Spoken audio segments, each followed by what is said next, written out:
Good evening, one and all. Let's hope this goes right for me. Graham and Craig, are you hearing me? Yes. Just about, yeah. Okay, at least I know that's working. So, welcome along, folks.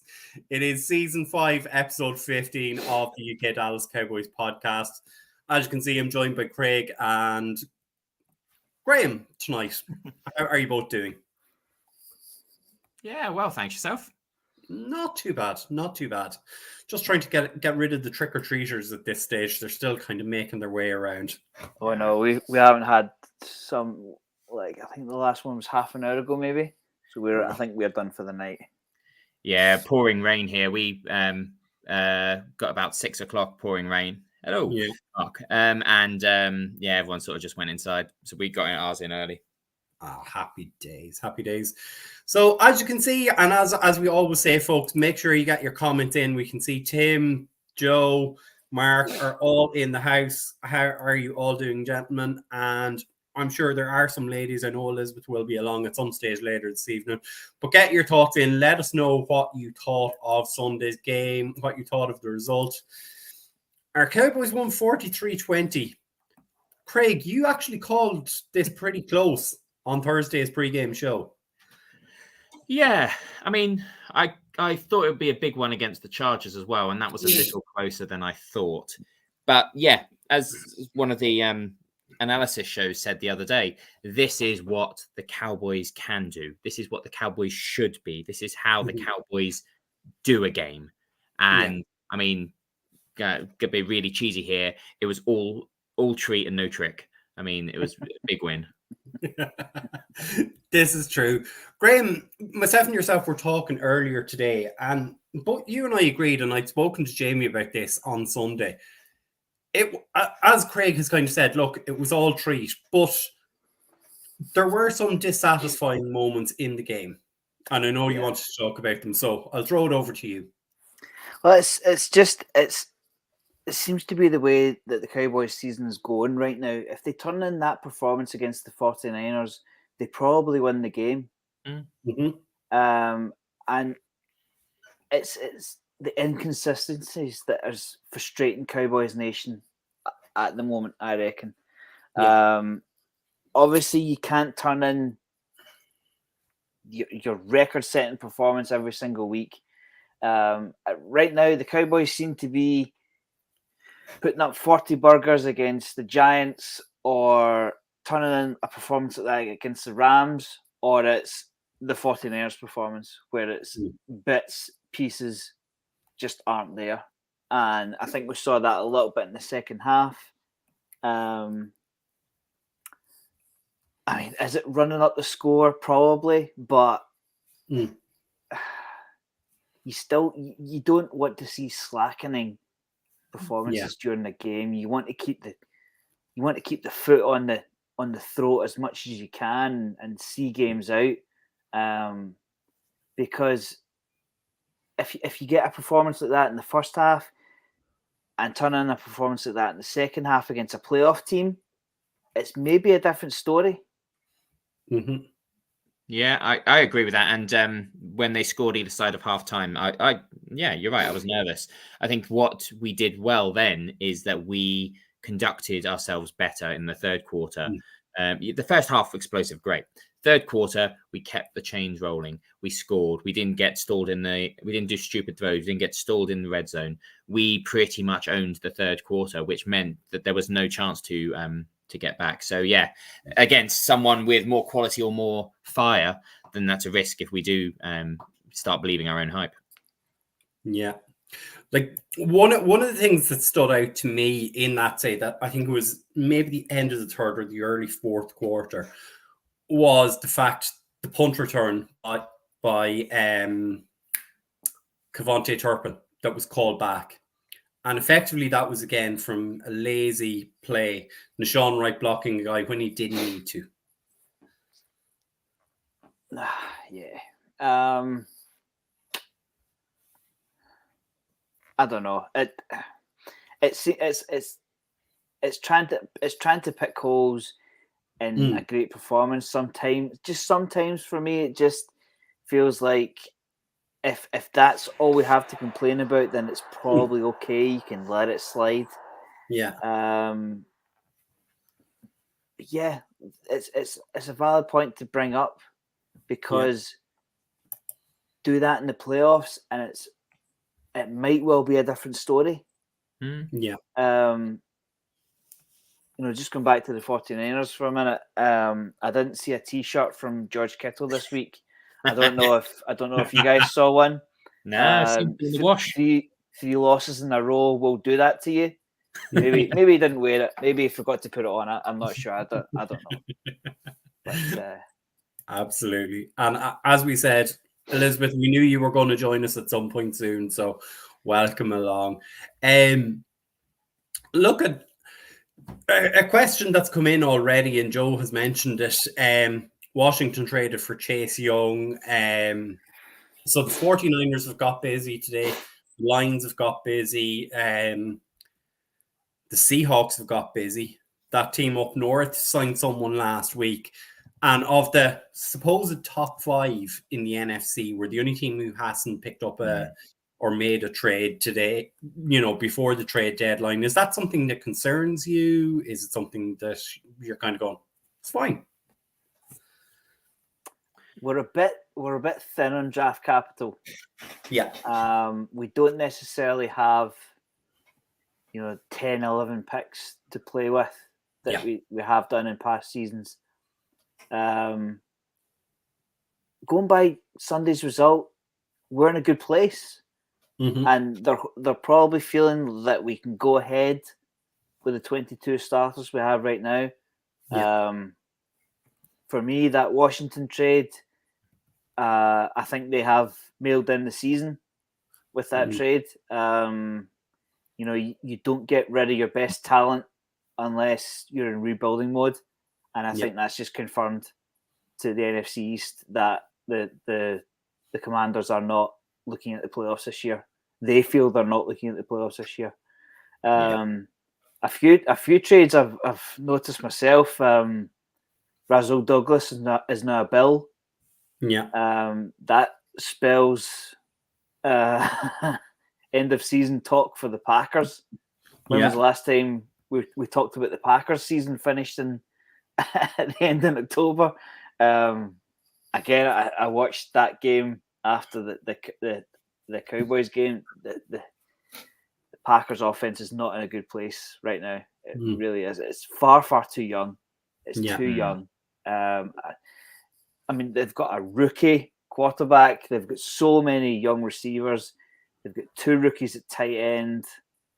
It just, if you're shipping out a starter today, you're not looking at the playoffs, and I think it's telling for the teams that are doing that. Joe's just brought up an interesting point there. Do the Cowboys go after another running back? I don't know. I don't know.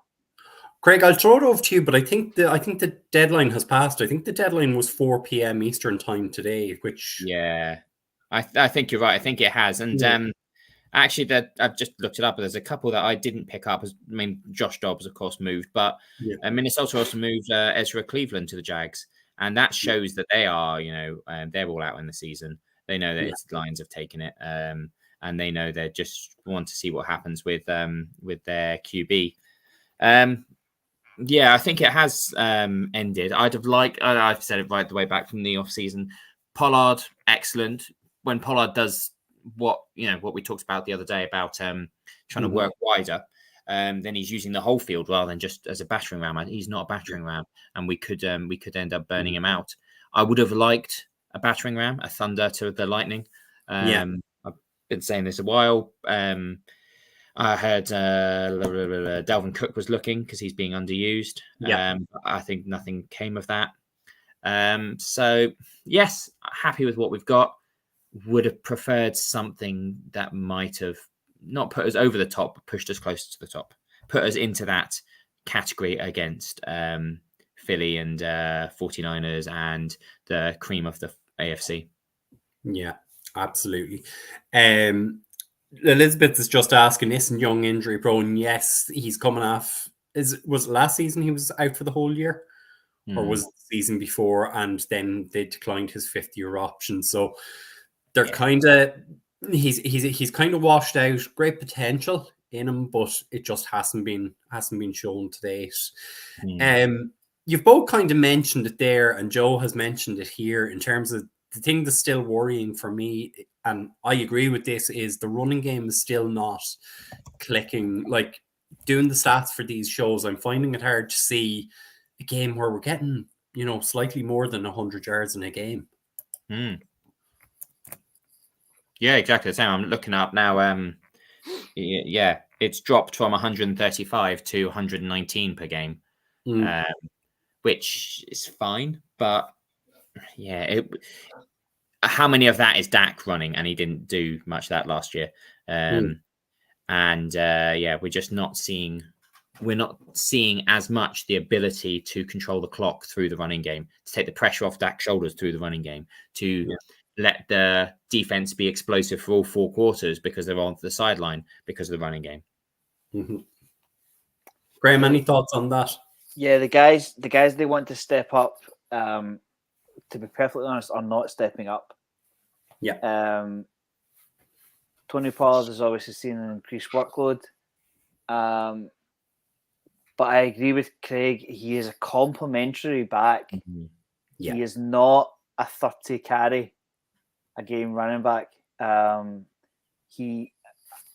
know people will make cases for Pollard through the middle, but Pollard is a change of pace. 3rd and short, split him out wide. Quick toss. All those kind of stuff. He's not a. You're never going to put Tony Pollard in a power eye. And just go for it. It's not going to happen. They want Dowdle to be that. I don't think he's there. I know some of us on the show have thought that he could be the big body back. I'm not buying it. Not yet, anyway. And Deuce, I don't know. It's early days, but for me, he's just a little bit too. He's Tony Pollard light. Yeah. And Tony Pollard is already light. He's not a big body, so it's a good news story, but it hasn't translated into the season for me yet. Yeah. Valenti, I'm just going to pull up your comment here. We kind of addressed this a little bit earlier, but it is still a fair point in that a great performance, but can we follow it up against the She-Girls? Absolutely. I think that is the concern for all of us, without jumping too far into Thursday's show with Mike and the guys, is that, we want to see that against those better teams. Yeah, definitely. A statement win against a caliber team is probably going to shake up the league more than running in against the Rams have looked better than they have before last year, definitely. But yeah, a statement win against a quality team would say more about our team than running up against the Giants. Yeah, that is the question from Andrew. That is the monkey on the back at the moment of the Cowboys season. Yeah, can they turn it in when it's needed? You can look at the 5-2 record. How many of them are playoff teams? It's early days yet. I don't know. But going into Philly on Sunday, they're gonna need to be at their best. They're going to need to be at their best. Eagles are 7-1. We do tend to make fun of the Eagles as much as we can, but Jalen Hurts is a threat. Even if he is with his feet, he is still a threat. I would say that their wide receivers are every bit as good as ours, and their run game is probably a bit better overall. So we're going to have to be at our tip-top condition. especially in, I think it's America's game of the week at 9:30. Yeah. Yeah, we'll leave Thursday's show to the Sure. Eagles, but that's the question that I raised at the very start of the show, Andrew. Who's it going to be? Is it going to be the Giants? The Giants' performance, 40 zip. Is it going to be the performance against the Rams, or are we going to lay an egg like we did against the 49ers? We don't know. Yeah. So I'm just going to bring up Jamie's comment as he says, look, he said, I'm not shocked we didn't make any moves, but I'm disappointed as we feel we needed to. Again, like I think that's fair comment. Maybe, as you guys say, we might, something along the O-line might have helped, a big body running back, maybe an extra cornerback. And Jamie's just kind of backed it up there. He said he likes Pollard, but starting to think he's not a running back one, that we need that Henry-style running back to propel our running game. Yeah, as much as Rich and I love to talk about drafting a tackle in the first round, Brian, yourself, Mike, Lauren, you guys will know better than I do. If there's a stud running back in the late 20s, you can bet your bottom dollar the Cowboys are doing their homework on him. Yeah. A 3-down back with no red flags and a bit of everything will look extremely tasty to the Cowboys right now. Yeah. A Bijan Robinson type player. Yeah. Yeah. The only problem is those guys tend to go like top 10. Yeah. That's the only thing. Yeah. And thankfully, I don't think we're drafting in the top 10 this year. You would certainly hope not, but I mean, whilst you were saying that, the name that sprung into my mind, I was kind of going right at Jahmyr Gibbs type. Jahmyr Gibbs took off last night. He was picked quite early last year in the draft. I think he went 12th, and he was kind of pinned as being maybe a late 20s pick, so maybe you're looking at, say, a Jace McClellan from Alabama as a running back. I need to get a bit more into my running backs for the for draft prep this year, but maybe that's someone, or Jonathan Brooks from Texas. I can only name Texas players. Craig, you're an A&M guy, so I'm sure you might have someone down there as well. I don't follow college football, so I don't know. I'm just smiling and nodding. And now I'm a loss in February, and then I can go, I'm all over this. But if we flip it on to the injury updates and latest news, roster moves, look, we were all not surprised on Sunday when Tyron Smith was once again a healthy inactive. The thing that kind of a lot of people said, and I know I spotted this from RJ, is it maybe a thing that they thought they could get over the Rams pretty easily, and they were resting him ahead of this game in Philadelphia? Yeah, but that doesn't wash with me, though. Mm-hmm. Like, I mean, will we just take CeeDee Lamb out as well? Will we bench Micah Parsons? Will we, can Stephon Gilmore take this one out as well? Yeah. You play your strongest team. Yeah. I don't care who it is. Everybody can beat everybody in the NFL.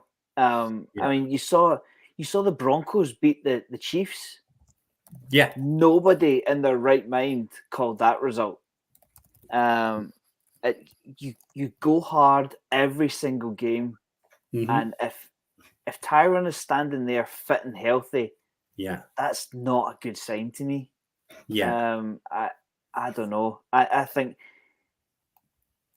like we've said on the show for a long time, he is made of glass.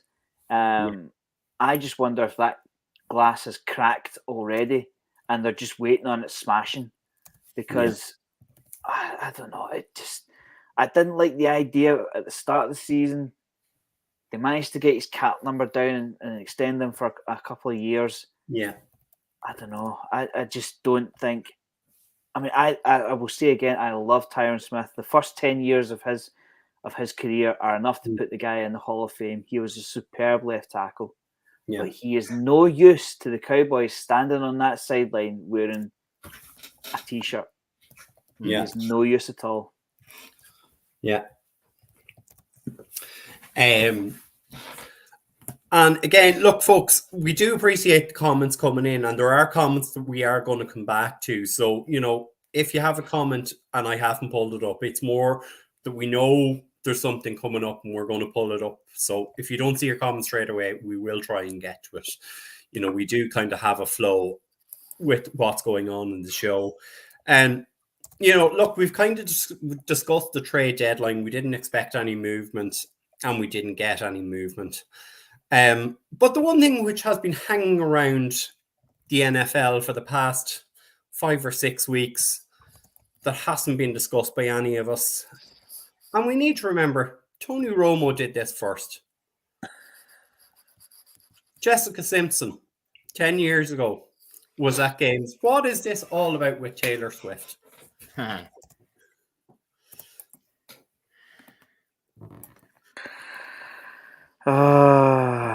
a big Taylor Swift fan, so I should take myself out of this. I bet the NFL have adopted this as this is their talking point for weeks and weeks. Yeah. I bet the Kansas City Chiefs fans are sick of this sight of Taylor Swift. Especially the poor folks over in the UK who have to pay £150 to watch their team every week. They see more of Taylor Swift than they do of Patrick Mahomes in some games. And Patrick Mahomes is a quarterback. Mm-hmm. They see more of Patrick Mahomes' wife than they do Patrick Mahomes.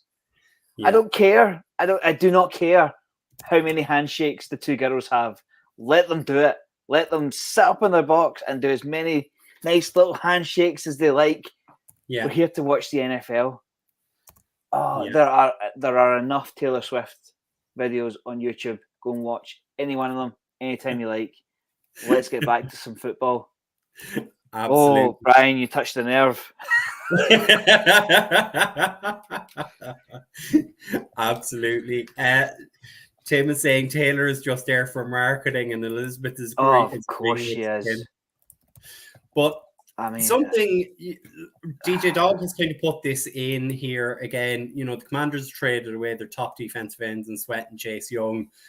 They're getting a little bit of capital for the upcoming draft. Like, they'll have high picks themselves, and they've gotten a second rounder out of Chicago for Montez Sweat. They've got a third rounder for Chase Young.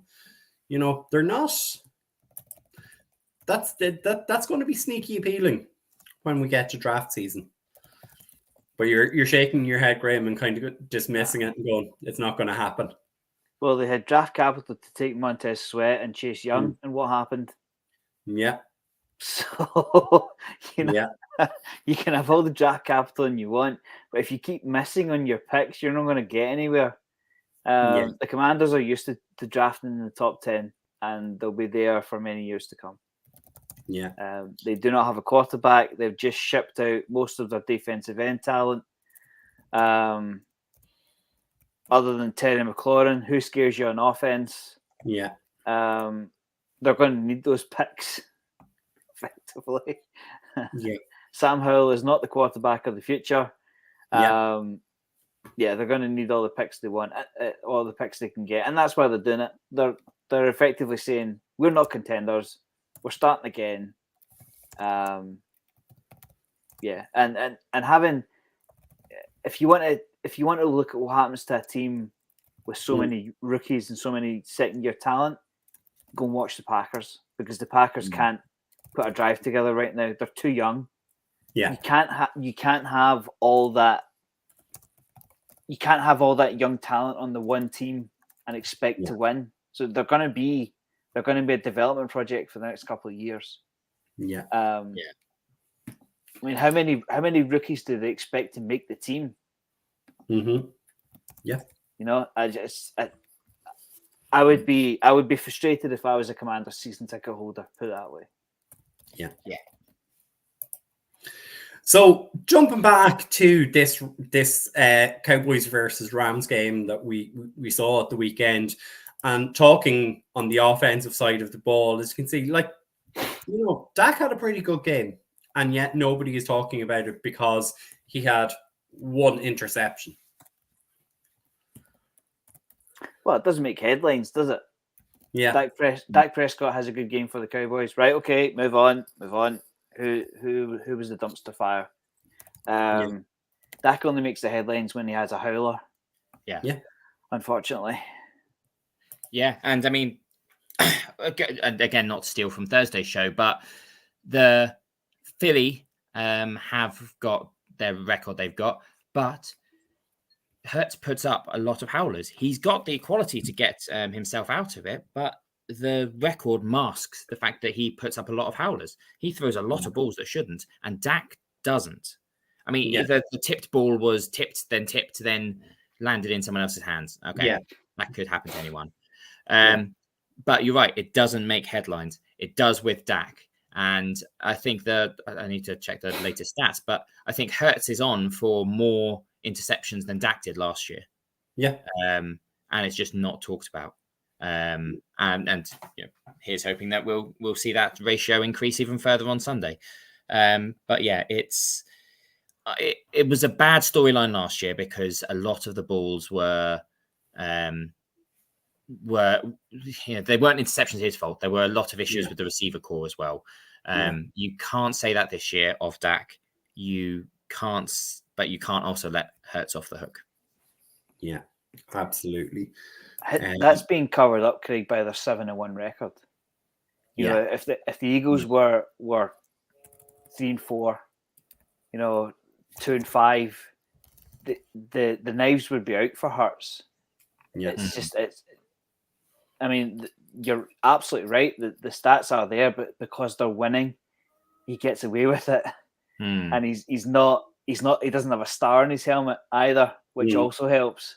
Yeah. So a quick one, which, as I say, this comment has been in for about 10 minutes, and our own Jamie Smith, who is at home in bed already, 9:30, Jamie, disgraceful. You used to be cool.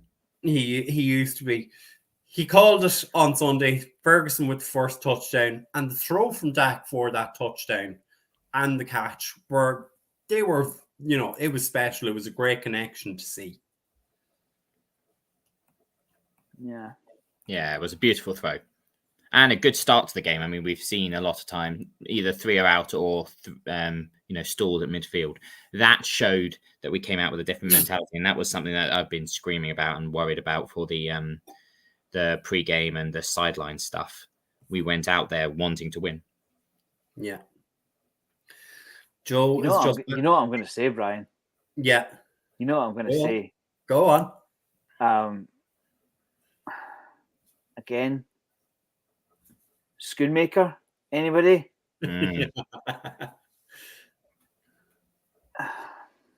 Yeah. Second round pick. I'm trying really, really hard not to be critical too early, but it's not. I don't know if I'm seeing things wrongly. It's just not there. Yeah. It's not there. It's kind of, I suppose, like that, Graham. It's is he getting the targets? He's getting maybe 1 or 2 targets in a game. They're trying to bring him along slowly, but as you say, a second round pick in any draft class has to be a starter and has to be a starter. Yeah, he's got to be a starter. I thought we were set at tight end. I thought Ferguson and Hendershot, let's do it. Bring in a third if you like, 5th, 6th, 7th round. Bring in a third guy to bring up the numbers a little bit. But I don't know. Yeah. Spoon faker, Tim, I think is a bit strong. But I see where you're coming from. See where you're coming from. Yeah. I don't know. I just wonder if they saw so many Titans flying off the board and we thought we better get one of them. Yeah. Mayer had gone. Maybe that rattled them a little bit. I don't know. But think of the running backs we could have had.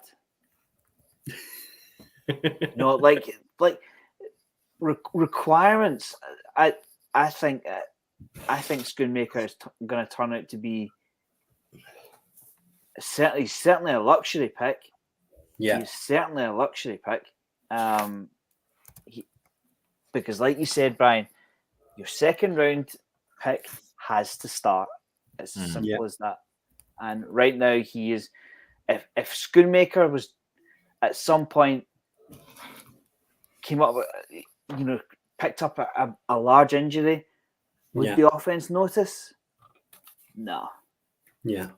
No. If Ferguson ends up injured, that's a far bigger impact.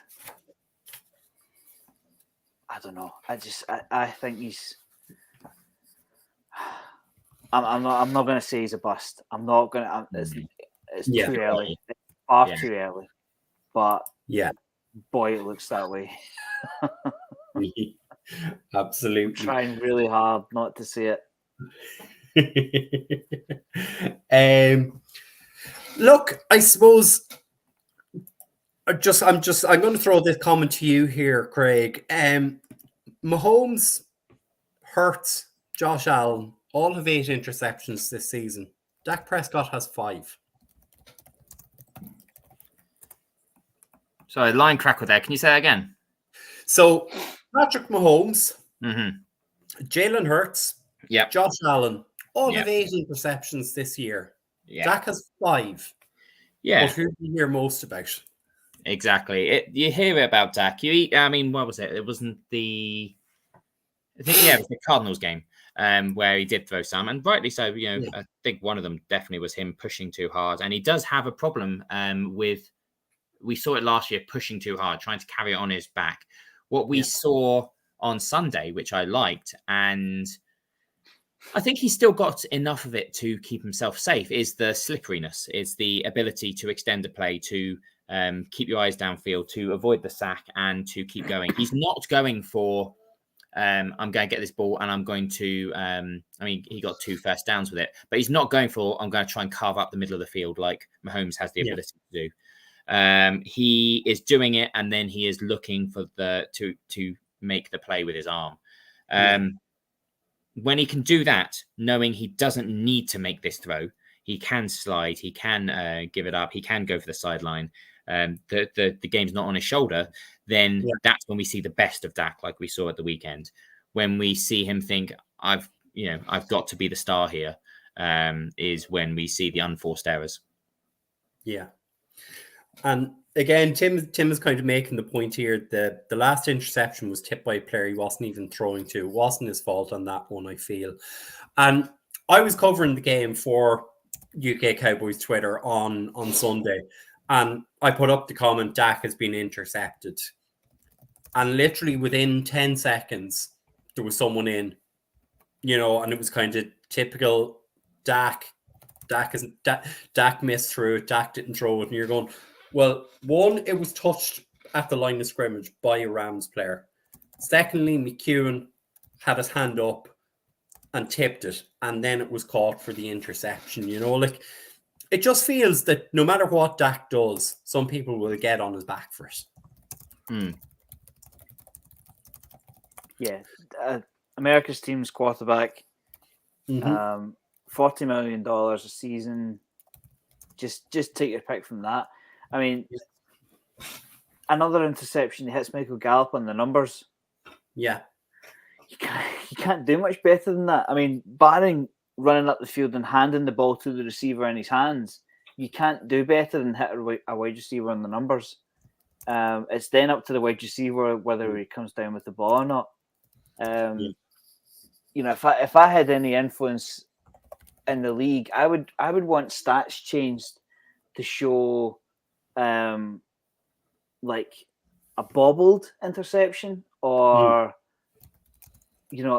receiver drop or receiver error interception, something along those lines, because that stat there immediately puts blame on the quarterback. But we know for a fact that at least 2 of them were not Prescott's fault. Yeah. I don't like. There are stats out there, tackles for loss. You see where I'm coming from? So they've actually stated, right, that was more than a tackle. That was a tackle for loss, which is effectively a sack, but it's just a different way of calling it a sack. Yeah. I don't see why they can't differentiate in interceptions. Yeah, they should. Absolutely. It should be a interception. It should be a turnover during pass, or I don't know, some clever phrase. Yeah. That is caused at the other end. I mean, the difference, as we said, the Dak throw on Sunday where tip fell into someone's hand. That's unfortunate. Maybe shouldn't have been thrown, questionable, whatever. Compare it with the throw by Stafford earlier to Bland that returned over the pick 6. That wasn't even a contested ball. That was thrown way behind the receiver. That was thrown into Bland's hand. He went, brilliant, touchdown, thank you. That was purely Stafford, and there's no other way around it. Yeah, I mean, to your point, Craig, that was intended for Cooper Kupp. I would imagine Cooper Kupp knows that playbook inside out, upside down, and makes very few mistakes. He's one of the best receivers in the league. So, like you're saying, that throw was totally on Stafford. Yeah. So Mark is going to say, kudos to Dak for handling the pressure. It takes an incredible will and thick skin to handle what he does. And I mean, I think to be fair to Dak, he has demonstrated that from the day he walked into the locker room in terms of his mental strength. Just something I want to go back to here, Graham, and I'm going to throw it to you in terms of DJ Dog saying, I think our memories of tight ends are selective. We were all ready to cut Schultz at one point before he turned the corner. Now 8 games in and we're ready to call it a bust. I don't think that's fair, and I don't think that's the point you were making either, Graham, was that he's a bust. No,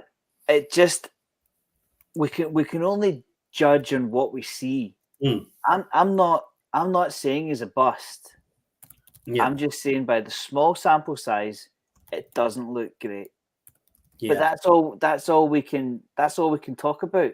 I mean, none of us can sit here and go, Schoonmaker's off to the Hall of Fame. We can't say that.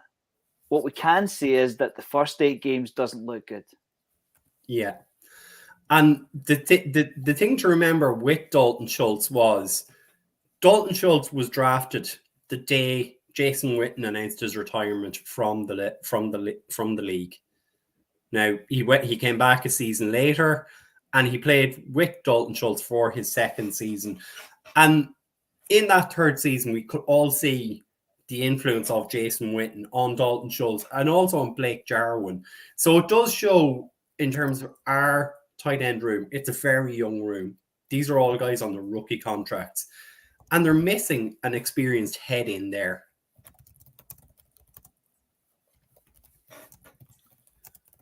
I mean, Andrew's brought up the point. Yeah, it's just that Ferguson is doing better. Yeah, he is. Mm-hmm. So what was the point in drafting Peyton Hendershot? Mm-hmm. Yeah, I don't know. I'm obviously not gonna agree with every single thing the Cowboys do. Just we talked at the start of the show. We do not have a complimentary figure for Tony Pollard. We would have liked it to have been Rico Dowdle, but that's not happened. Yeah, we have Tyron Smith standing in a t-shirt at the side of the field. We could have gone for a guard. We could have gone for a developmental tackle. I don't know. Yeah. A third tight end in the second round when we were perfectly happy with Hendershot and Ferguson. Ferguson's having another good season. I don't know. Yeah. I mean, what do you guys think of Hendershot? Of Schoonmaker? Am I being harsh? It's on that verge between too early to grade and we'd like to see more. I think the second rounder, you need a presence. You need, I mean, late first into second. I think anything after 20 is still a development piece. You're not expecting a walk on, but you need a presence. You need to be able to making some plays, especially after an off season, a preseason, the first few weeks, settling into the rhythm, getting used to it. Mm-hmm. I'd like to see more. I'd like to see a performance. I'd like to see, actually, if I can remember them on the field. Yeah. And like I right here, I have my what notes from the draft last year, and what we have either side of Schoonmaker. The New York Giants took John Michael Schmitz, who's a guard center. We took Luke Schoonmaker, and right after that, Buffalo took Osiris Torrance. We spoke about Osiris Torrance being a first-round talent. And as you say, it just feels like a bit of a reach for a third tight end in a room that has no experience. You know, Graham, as you kind of alluded to, the Green Bay Packers, they took 2 tight ends, and I think they took 2 wide receivers in the draft. And look at what's happening with them, and what their biggest wide receiver is Christian Watson, who's only in his second year. You know, you need to have that balance of experience, young potential, and guys that are kind of have proven they can do a little bit. And that was what Jake Ferguson was, Peyton Hendershot was. So for me, again, it was a luxury we didn't need. According to NFL.com, Schoonmaker has 2 catches. Yeah. 2. Yeah. From a second rounder. Yeah. Now, I think I'm perfectly entitled to ask for more than that out of 8 games. Yeah. There's no stats against the Giants and the Chargers. I don't know if it was a healthy scratch. Yeah. I don't know if he was injured. Yeah. But according to NFL.com, the stats page, 2 receptions. Yeah. I think I'm entitled to ask for more. I wholeheartedly agree with you. And Andrew is preaching to the converted here when he says more O-line is needed at the moment. If we're looking at the draft, Andrew, we will cover the whole draft process as usual, but you're definitely right in terms of the O-line. And before we kind of talk about CD Lamb, I do want to talk about the first drive and the very first set of downs, which we got lucky on. There were 3 sacks in first 4 plays, and we got lucky on a flag. Yeah. And a penalty. And then we managed to pick up from there and move downfield, you know, which it's concerning. But is that more to do with the fact that Edoga might not have known until just before kickoff he was coming in and was playing at left tackle? Yeah, I was worried too. I thought that the Rams might have turned it up a bit. Probably a bit of disunity. Just needed to settle in. There was a risk we could have lost motivation, lost momentum, lost someone to injury early. We were lucky about the flag for once. And yeah, you're right. It's something it's a big it's a red light. It's something that needs to be fixed. Some continuity and solidity on that line makes everything. It resolves everything. Yeah. So DJ Dog, just going back to your point on Schoonmaker, like we do accept. Look, that there are circumstances, and we're not calling him a bust. We're just trying to give both sides of the discussion and, you know, kind of highlight what's going on with him. You know, as you say, with a tight end now, tight ends are supposed to be pass catchers. They're not supposed to be pass blockers. For me, anyway, that's my point of view. I'm not sure about the 2 gents. But he's also kind of said here, the Tyron Smith wanted to play against the Rams, but the team held him out with a neck stinger. And they wanted him for the Eagles game. You know, like, Graham, you've already spoken about that earlier in the show. I mean, if that's the case, then fine. Mm-hmm. I don't know. I think you play your strongest team all the time. How often have we seen the Cowboys rest a couple of players in week 17? Yeah. Week 18 in the past couple of years, and it's blown up because the players have taken a week off. They've slackened. I don't know. It just hasn't happened. If they want them 100% or as close to 100% for the Eagles game, then that's fine. But I mean, Tyron Smith has more than a neck issue. I don't. It really does pain me to say it, but they need a more consistent option than Tyron Smith. I don't know. It just it doesn't scream consistency. Yeah. They talk about consistency. They're creatures of habit. Wouldn't it be nice to have the same 5 guys play 2 weeks in a row? Is that too much to ask for? Yeah. I don't know. I feel like we're a bit down on this week's show. I feel like we've lost, but this is all we really have to talk about. I mean, it was a fine performance on Sunday. We at no point did the Cowboys look as if they were going to lose that game on Sunday. Yeah. This is why we're talking about Tyron Smith on the sideline. We're talking about Luke Schoonmaker. We're talking about Dak's interceptions and all that kind of stuff. This is all we really have to debate. I mean, like you expected Trey Lance or something along those lines at the start of the fourth quarter because the game was done. Everybody knew it was. I mean, they took Stafford out. I bet Stafford was fuming when he got put on the bench on Sunday. But even Sean McVay knew the game was done. I haven't heard anything more about his finger injury either, so I don't know if there's something lingering there. Oh yeah, I know. Yeah. But it just for new viewers to the show, we're not bashing the Cowboys' performance on Sunday. We're literally just talking about everything we can debate because there wasn't much of a challenge on Sunday. Let's face it. We're just talking about the nitty gritty. Yeah, and don't get me wrong, it is a nice position to be in that we're debating Luke Schoonmaker, Tyron Smith standing with a t-shirt on. These little bits and pieces that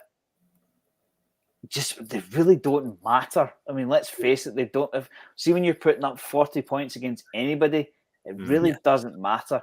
But it's not a great show for the three of us sit here and go, "Yep, everything's fine. We're going to stuff the Eagles on Sunday, and we're off to Arizona in February." It's just debate. That's all it is, really. I mean, I'm fine with us, an hour talking about how badly we're going to beat Eagles, but then there's nothing to talk about on Thursday.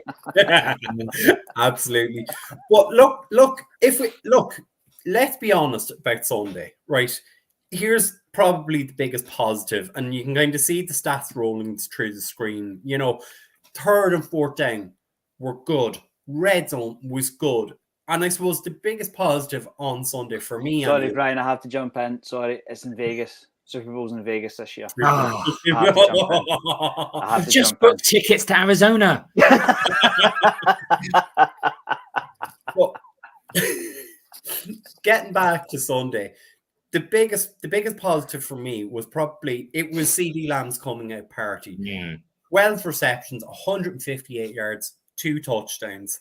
We've been waiting for CeeDee Lamb to deliver this kind of a performance.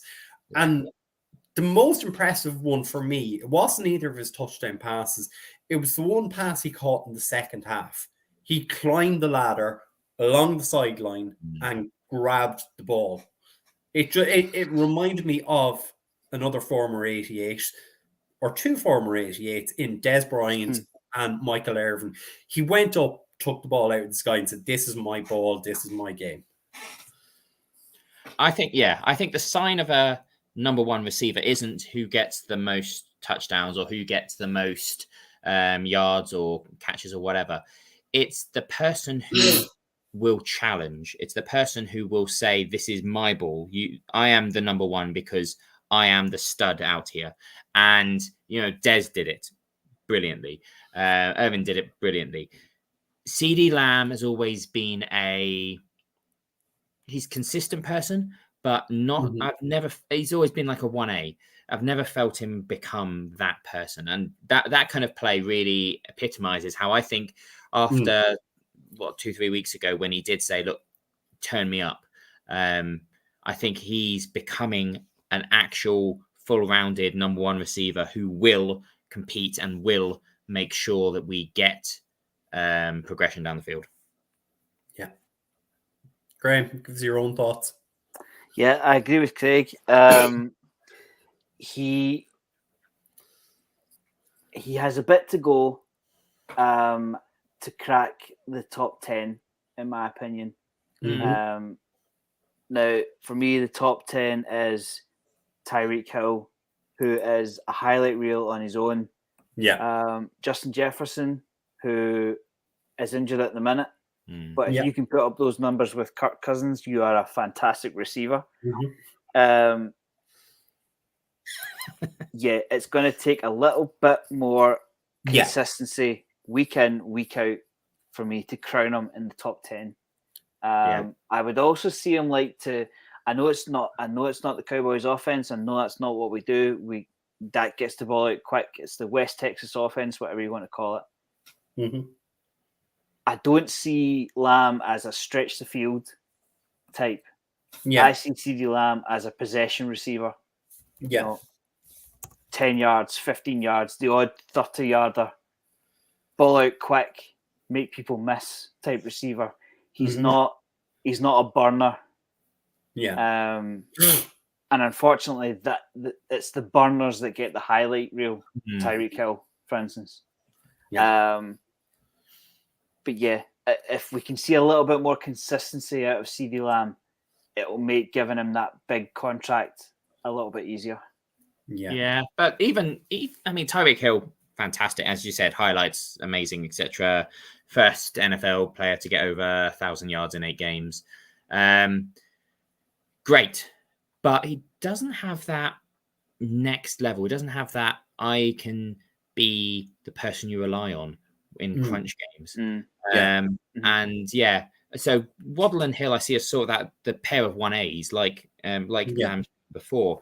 You probably look at a Jamar Chase or Justin Jefferson or a few others I can't think of right now.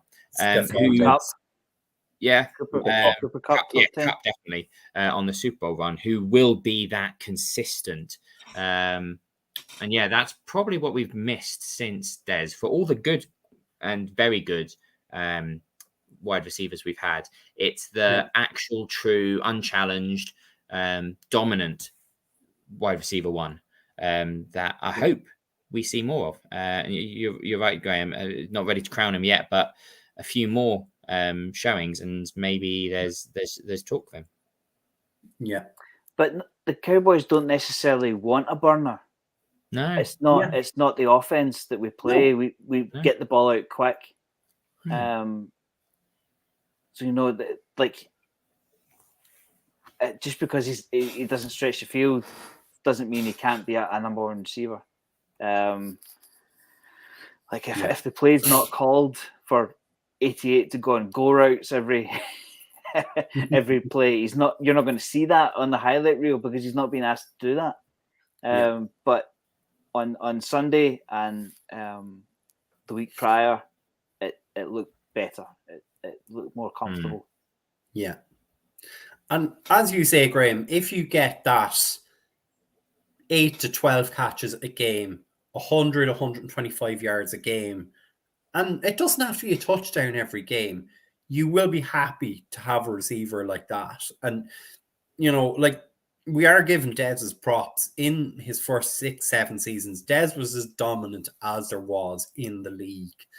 And we're kind of waiting for that. Like, as good as Amari Cooper was in his time here with the Dallas Cowboys, and we're not knocking him, Ari, when we say this. He always seemed to be, as you guys alluded to, that 1A. We're just waiting for him just to turn it up that notch and be a dominant guy. And that's what we hope to see with CD Lamb.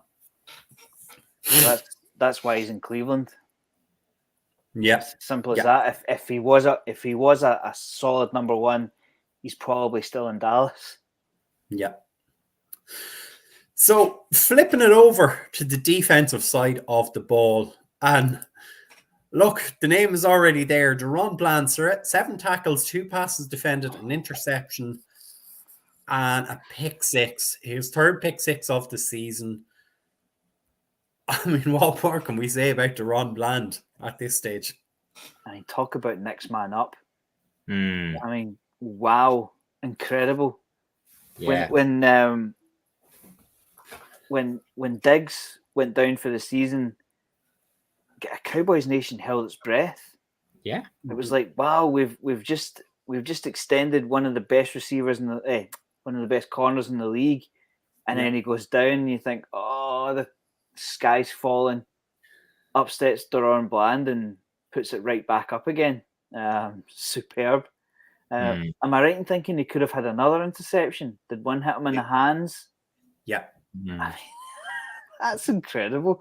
At what stage do the quarterbacks think, yeah, I'm not, I'm going to stay away from this guy?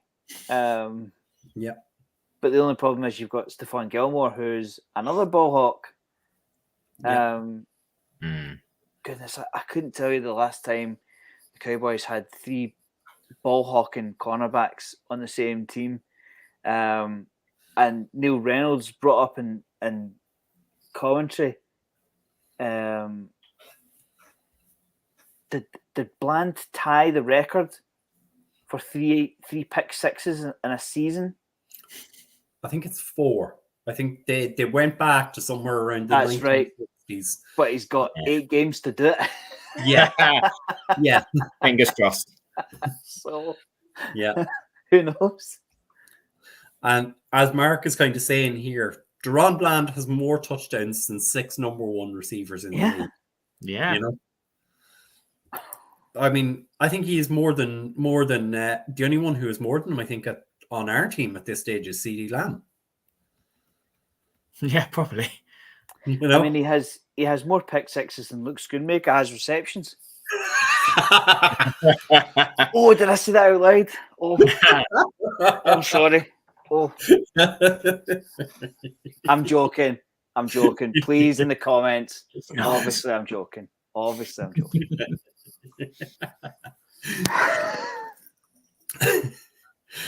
Graham. I mean, again on Sunday, our hybrid defensive end linebacker Micah Parsons had a monster of a game. You can see the numbers; they might be just coming through at the bottom of your screen. He had 2 tackles, a sack, a tackle for a loss, a quarterback hit. I think he had a pass defended as well, and I think he had more pressures than Matthew Stafford had completed passes in the game. It feels good to hear all this. Just keep it coming. Keep the stats going. Yes, Stafford just looks like somebody he looks tired, doesn't he? Like he's won his Super Bowl. He's just ready to call it quits. Yeah. That was my thinking with after the Super Bowl win. I mean, Stafford moved. No one thought anything of him, and with a lot of other supports, got to the Super Bowl. No one was thinking that the Rams were a new dynasty. No one was thinking that this was, they'd be going back year and again. Why not just walk away with the ring and the kudos? Same with Donald. Why not just walk away? You've done your thing. Yeah. You're right. He's tired. He's said on Thursday he's a lot like Dak, but I think he can get more flustered than Dak. And he's got better. He's had better receivers in the past, but more flustered than Dak. And what we saw, thanks to Bland and Williams and Micah, is how flustered he can get. So that was brilliant. Yeah. And Andrew, I did know your point here, but as Andrew again has highlighted, did you know this is the first time in NFL history a final score of 43-20? So we had a scoregami at the weekend. I mean, it was the first time. I think I saw it was the first time in the Super Bowl era that there was a. Was it? It was a defensive touchdown, a safety, and something else in the first half alone. Yeah, which it just shows that our defense is historic in statistics terms. Let's see it be, going back to what we were saying earlier, let's see it be historic against the top tier teams. Yeah. And again, I think that's all we want to see, is that consistency against a top team. And I mean, kind of a lot of the narrative in the media, and look, we're not here to pick on the mainstream media because they don't give a monkeys about us. But if you look at it, and I think Mike highlighted this on his Twitter feed, it might have been yesterday or today, was we have three common opponents with that team up north. The Jets, the Patriots, and I think it's the Rams. And we've blown out all three teams. They've gotten over them by a score or less. And yet, because they're 7-1 and we're 5-3 or 5-2, it's, oh, well, the Cowboys are not good, or the Cowboys played a bad team. And it's not really fair that they're not giving the Cowboys their kudos for what they've done. Yeah, and I mean another one, Washington, who, fingers crossed, particularly for the Thanksgiving, we should match up well against. They went to overtime in the first game, and it was close at the weekend. So Tim's right. There are the records don't show Philly in how they play, and the record is good for us. But actually, just a straight up win-loss thing is one thing. But actually, how we lose, how we win, how we lose, who we lose, and who we win against, it should tell more. So, yeah. And kind of, Graham, I'm going to throw this one to you. A lot has changed in the last 3 weeks since San Francisco won their Super Bowl at Levi Stadium. They're now second place in their division, and we're playing that team up north for first in our division. It's amazing how quickly things will change. And I think the two teams who have beaten us are a combined 0-8 since they've beaten us. Yeah. I think that's where Cowboys Nation falls down a little bit. That we tend to push the panic button a little bit because of the pain we've had in the past decade or so. The frustration seems to mount up super quick. Yeah. Because we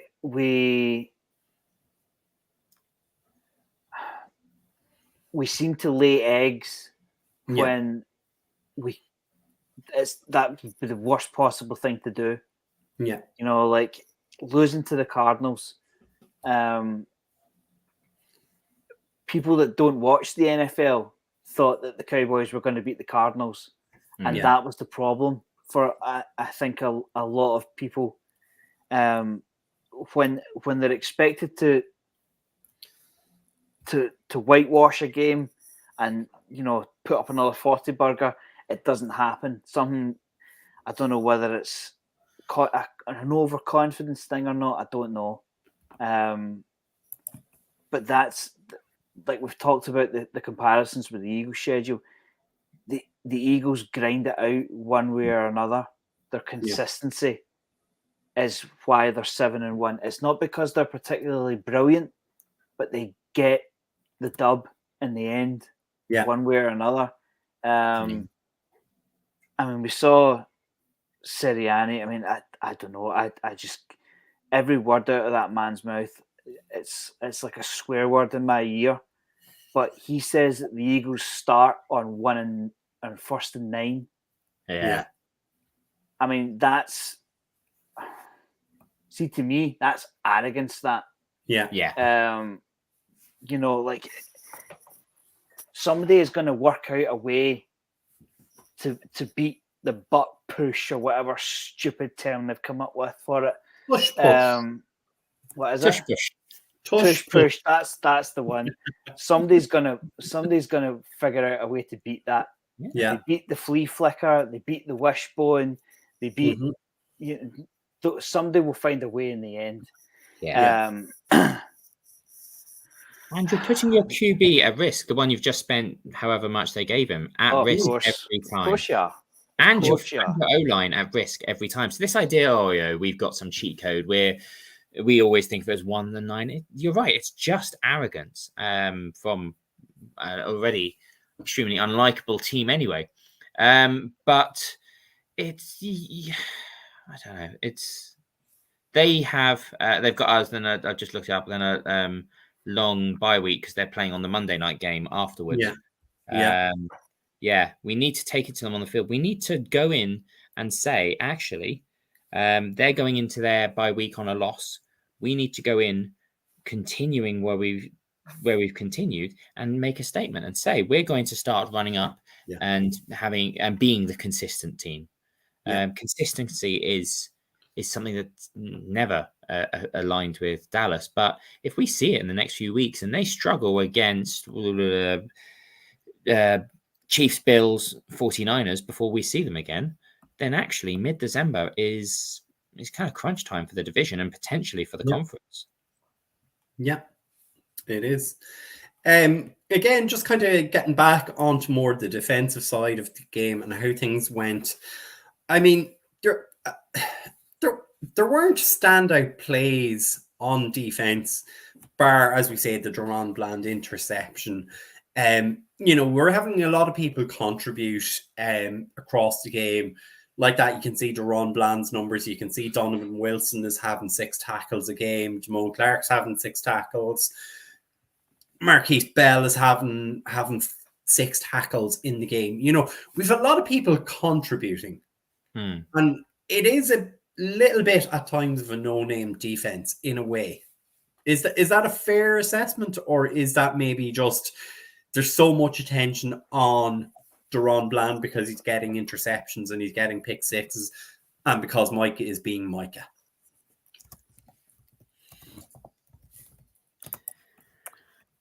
Yeah, I mean, with the loss of LVE, there's a name out. With the loss of Diggs, there's a name and a persona out. So with the backups like Bell, like Kirst, like Williams, and so on, they're not big personalities. They're not known. They're not going to do a sack and then go dance on the logo in the middle of the field. I'm not even a big fan of Micah having the podcast, but then again, he's who he is, and I am who I am. I'm fine with having a team of good players playing at very good to elite level, rather than a team of overpaid, supposedly elite who talk rather than act. Yeah. Graham, I could almost hear the frustration and steam coming out of your ears of what I'm about to say. There are no hot boys anymore. Yeah.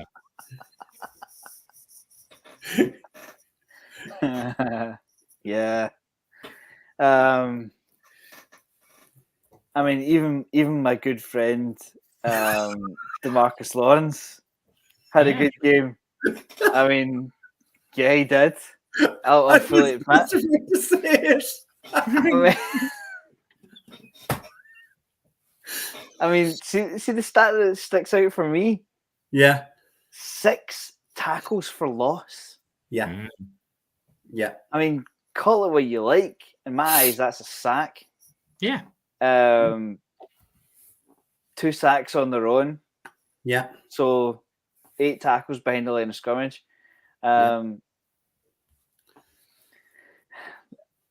I had to keep checking that Cooper Kupp was actually playing in the game. Yeah. Yeah. Even Pakua to a point.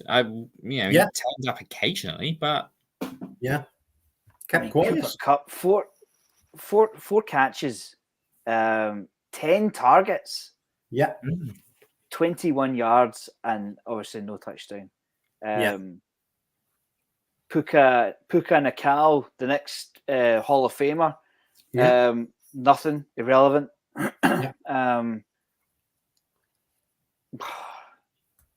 And I know they did start scoring a couple of points. But can you kill them for that? Really? I mean, it's got to get in their head at some point that lads, this game's won. So it's that has to creep in at some point. They're only human. Stafford is a shadow. They had very little run game. Like I said, 8 tackles for loss. That offensive line didn't look particularly great either. But great. I mean, all credit to that defensive line. It's a superb unit. That there is cause to call it one of the best in the league. I can come up with a few. We'll see another good defensive unit. As much as it pains me, we'll see another good D line on Sunday. That may, and I know we're touching on Thursday's show again, but that may be where it's won and lost is the trenches.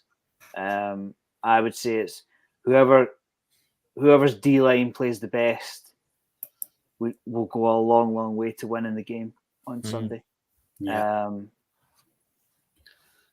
But they're on brand. Absolutely. I mean, I haven't looked at his deal, but I really hope it's not a contract year. I don't think it is. I don't think it is. No, it's only his second season. I thought that. I thought that. Yeah. So there is time on that contract. I mean, another stat I promised myself I would bring up. Obviously, Brian, I'm not PFF's biggest fan, but PFF had Marquise Bell listed as the number 1 linebacker on Sunday. Did you see that? I'm not making that up, am I? Nope. Amazing. That's fantastic. See, for a backup safety, that's fantastic. Yeah. And again, it ties in with Mark's point here that this seems to be a true team in that everyone is contributing as best they can. But Greg, I'll throw it over to you. Yeah, I mean, I can't really add much to Graham because that it is just that we are stalling defenses, and that is helping. I mean, I think last year there was a lot of talk about the bend don't break, and we held off a lot in the red zone. That's fine, but we are stalling them up the field, and that leads to frustration, and that leans into our form of play, and we saw that on the weekend. It's sacks get the highlight, but tackles for losses arguably win the game. 100% to do. As always, look, we do like to give our special teams a bit of love, and I suppose they earned that bit of love over the weekend. Mark did say here we did great in all 3 phases. Special teams has been awesome and are not talked about. Mark, we always love giving a bit of love to those special teamers. And last year's second round pick, Sam Williams, had a safety and was very close to a touchdown. Yeah, Tim Warner brought up the block punt as well. All 3 phases turned it up on Sunday. They really did. I mean, that's not far off being a touchdown. If that ball bounces a different way, that's a touchdown. I bet Bones Fassel enjoyed that one. Yeah. You can rely on that he was enjoying that. But a bit of payback.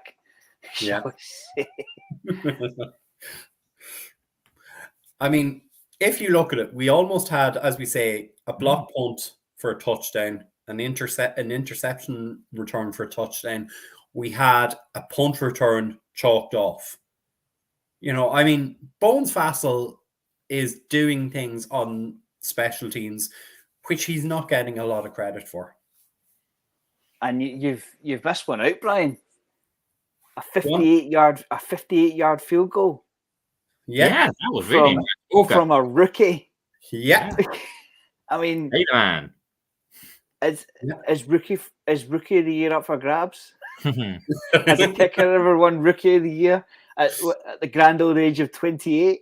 I don't know what age he is, but what a find!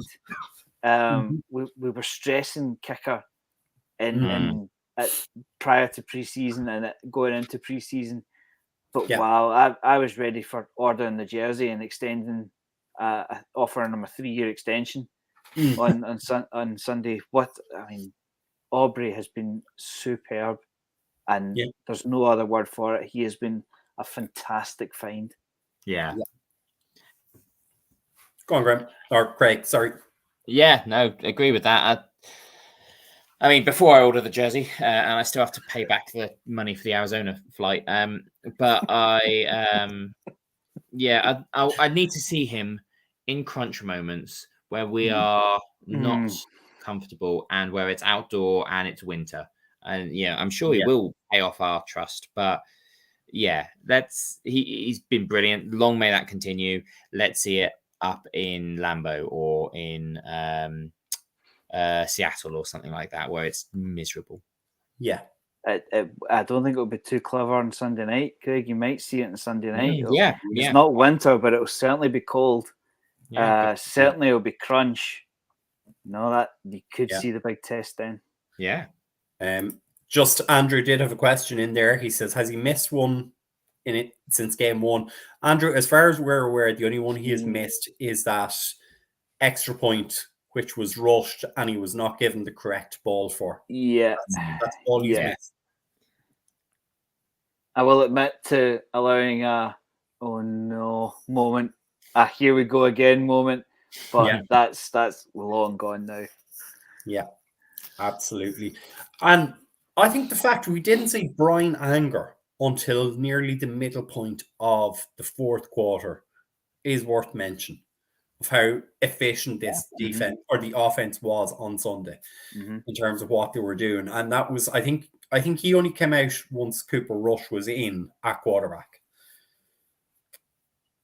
Yeah. It's certainly the best way to keep Aaron Donald off the field as well. I mean, when you're scoring points in defense, there's not much Aaron Donald could do about it.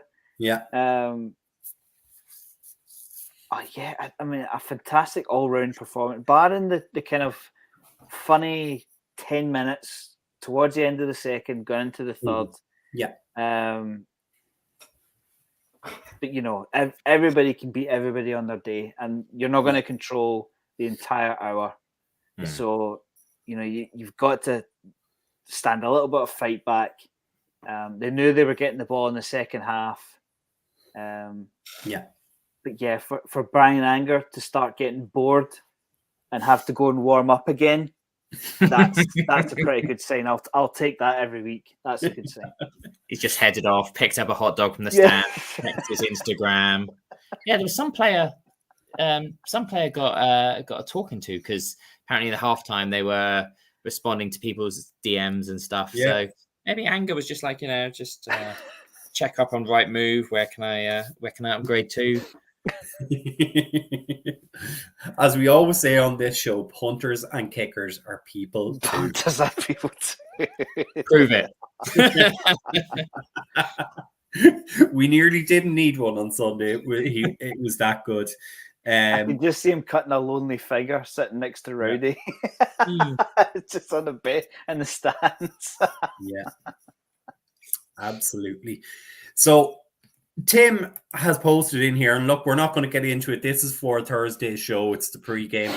As I posted, this game could be the pivotal game that dictates the rest of our season. And it does have that feel about it. That if we can get this win at Lincoln Financial Field, something could take off from here. I think it's. Sorry, You Greg, go. on you go. No, you go. I can see that, but I wouldn't get too hung up if they get beat. Yeah, that's fair. They've still to come to Texas. We've only just crossed the halfway point of the season. What it might go slightly towards is home field advantage. Yeah. That's the only thing that it might do, because that would put us, a loss would put us 2 games behind again. Yeah. A win obviously brings us up to, I mean, presuming that we win the game in hand. Yeah. A win on Sunday obviously puts us level, but yeah, don't get too hung up on the loss, because take a quick look at what's happening in San Francisco right now. Yeah. The San Francisco 49ers are not a bad team. They've just hit a bit of a rut. Yeah. They don't have Purdy. McCaffrey it's always McCaffrey. I think he scored 16 games in a row or something ridiculous like that. 15? 17 now. 17. Incredible. Yeah. The 49ers did not become a bad team overnight. Yeah. So if the Cowboys lose on Sunday, I don't want to see a lot of panic in the Facebook group. It's a loss. Fair enough. They still have to come to Dallas, and they still have to go through. We've already played the 49ers. They still have to play the 49ers. Yeah. The 49ers will want out of their rut pretty quickly, I would imagine. Yeah. So other teams can put punches on the Eagles. It doesn't have to be us. Yeah. So I'm not gonna hit panic button if they lose on Sunday. In terms of home field advantage, that might sting us a little bit, but that's all it's going to be. Yeah. I agree with all of that. I mean, I think for me the season swings on the mid-December Eagles game. I think knocking them off their step as they go into the bye week, as they've got all these tough games ahead, as our schedules a little softer at this stretch. That all good and all lead up to that. A win here makes a statement. These weren't glitches. These weren't just the Cowboys of the past of slapping around the weaker teams. It says we can work up at the highest tier. I don't think if we are close, I don't think it says too much about where we could go next. Yeah. So some of the comments, and to be fair, Tim and Anthony and Andrew have been kind of talking here in the thing, and they're kind of saying, Tim is kind of saying he's talking about building momentum and beating a great team rival at their house and the impact that could have. And I think that's what we're all hoping for, is to do that, because Mike McCarthy kind of needs a statement victory at someone else's place to show, because we went and laid a duck egg out in Levi Stadium earlier in the season. If that was to happen on Sunday, it's going to bring back all of the same points. And as you guys have kind of alluded to, if it's a close game and we lose, so be it. It's a close game. We still have them in Texas in December and can make it. And that's kind of the thing that we all need to be cognizant of and be aware of for Sunday, like if they lose, let's not get on their back. You've hit the nail on the head that McCarthy needs a statement win.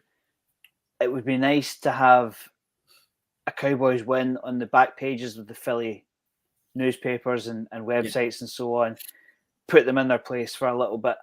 Yeah. But don't hit the red panic button if we lose. I think that's what we're saying effectively. It would be incredible to win, to get back on level terms. Yeah. Assuming that we win the game in hand. Yeah. But so long as it's not a blowout, like a silly result, like a plus 20-point loss or whatever, I'll be not happy with it, but I will see that we're in the fight. Yeah. I mean, it's a tough place to go. There's no denying it's a tough place to go. As a Cowboys fan, I would think twice about going to a game in Philly, to be perfectly honest. So goodness knows what the team feel when they walk out on that field. I mean, let's not beat around the bush. Philly are going to feel it when they come to Dallas. We're going to get our own back.